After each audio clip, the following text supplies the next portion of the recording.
At bukod po doon ay hindi po tayo nagamit ng anong lason sa palay. Tama po baga? Oo, wala. Good morning po. Good morning din. Pagod kayo. At napakasipag. Napakainit eh. Opo, napakasipag kaya po healthy.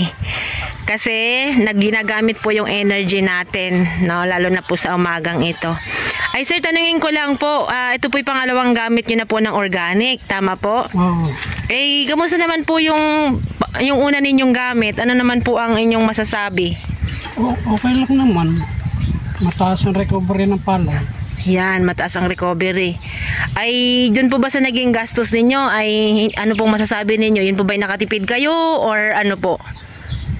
Baka nakatipid na.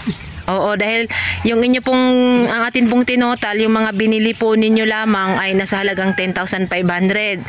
Yung isang kuhol, isang beses ng spray ng kuhol, 2 sako ng complete, at saka po yung 2 set ng organic. But actually, isang set lang palang nagamit, eh. Bali pa 3 sana yung ano eh. Yung hinabol. Hinabol. Kaya lang 2 lang talaga yung nagamit. Opo. So, yun po, since yung iba po kasi parang pakaramdam po nila dun sa organic, parang sinuwerte lang daw po nung una. Sa tingin niyo po ba sinuwerte lang o talaga po bagang may katotohanan yung paggamit nyo ng organic? Subukan natin ngayon. Pagka ito mataas pa rin ang ano. Yan. Tuloy-tuloy lang. Opo. Kamusta po yung lupa ninyo ngayon? Mamaki na nga lang nung isang araw nung mag-uulan.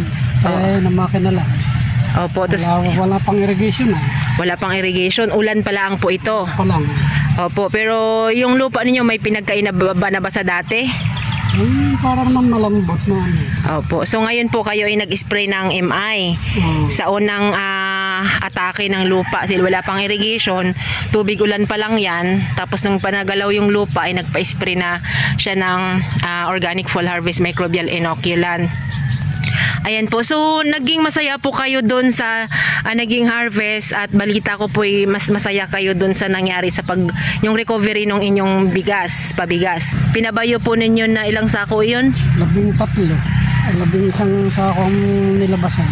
Oo. Ano pong variety? 218. 218. Oo.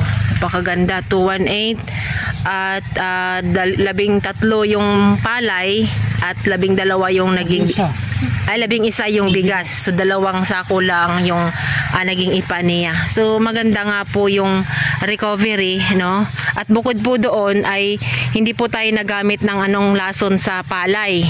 Tama po baga? Oo, wala. Ang gamit nyo lang po na yun ay yung sa kuhol. Kuhol lang. Isang beses. Sa damo, sa uod, sa tangya, sa borer ay wala na. So yun po, kaya po namin kayo na-interview dahil nga po ay kayo po ay na-meet lang namin din sa online dahil sabi nyo po ay nais yung maranasan iyon. So yung iba po kasi hanggang ngayon, wait and see pa din po dahil baka daw ay siminerte lang sa panahon. Pero yung pong paggamit nung kuhol na isang beses, wala ka nang sa damo, sa kuhol, ay wala ka nang sa damo, sa uod, sa tangya, sa borer, wala kang insecticide at saka pesticide, wala kang herbicide. Wala na. So hindi po natin masasabi na sinuwerte ka lang kasi hindi po biro yung mga problemang iyon. Tama po baga? Mahal din. Kasi yung mga huli, nagkatang yan na, ang dami eh. Nakailang beses yung ibang bomba. Oo. Minsan 3 beses na may atangya pa. Oo, tama. Tapos samantalang kayo, hindi nyo siya pinoproblema. Oo, nauna kasi kami. Oo, bukod po sa nauna, yung inyo pong dahon ng palay ninyo green pa, matibay. At nakatayo pa, kung kaya healthy dahil kayo po ay naka-organic. Less lang inyong synthetic.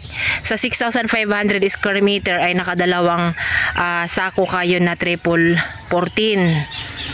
Opo. So maraming salamat po at kayo pinapanayam namin at para po ay may update din po yung iba na kahit yung karatig nyo pa lang po ay medyo mataas yung kilay nila dahil sa naging resulta. Yung iba naman appreciated po at gusto po nila kayong gayahin, no?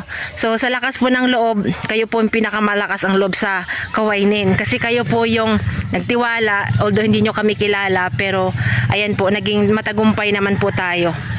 Maraming salamat po at magandang umaga po, Sir Edwin. Maraming salamat.